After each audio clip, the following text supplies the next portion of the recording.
Bon Anaïs, je voudrais d'abord que tu reviennes un petit peu sur ce voyage en Turquie. Ah oui. C'est d'abord pas trop mal passé quand même, donc que tu peux nous raconter un petit peu. Et bien, voilà, l'équipe turque, on connaissait pas du tout. On avait vu des vidéos avec les coachs, leur système.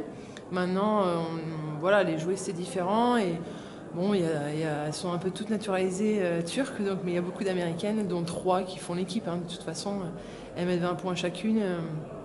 Donc bon, on n'a pas trop défendu non plus à Tarsus, on aurait pu mieux défendre.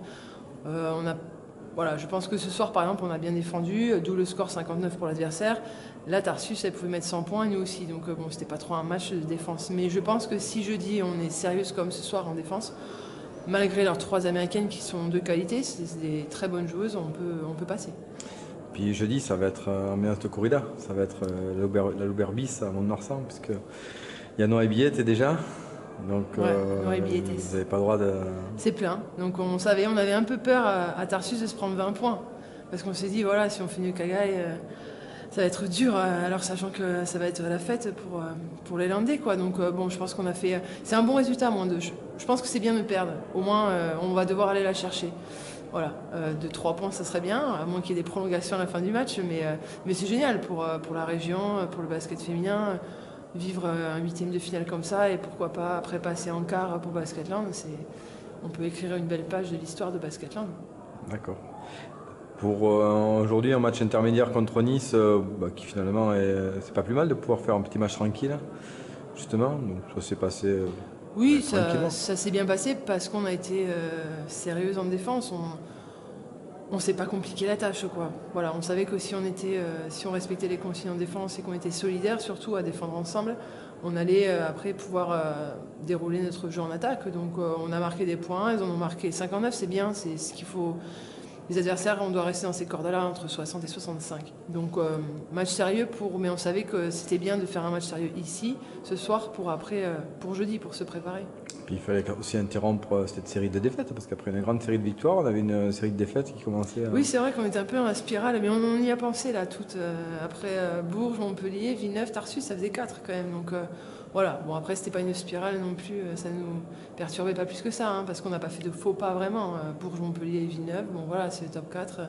Mais on savait que ce soir quand même il fallait gagner, mais avec la manière aussi. Donc là, c'est bon, l'année 2014 est vraiment lancée. Et enfin lancée. D'accord. Merci Anaïs. Merci. Non, parce que c'est pas tous les jours qu'on a Pascal Ondar sur Basketland. Donc on va recueillir un petit peu ses impressions d'abord sur ce match de basket.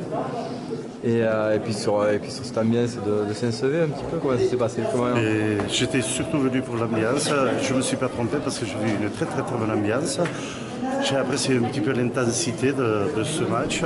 Le basket je connais un petit peu, mais par contre Saint-Sevé, basket féminin à ce niveau, ça m'a un petit peu surpris.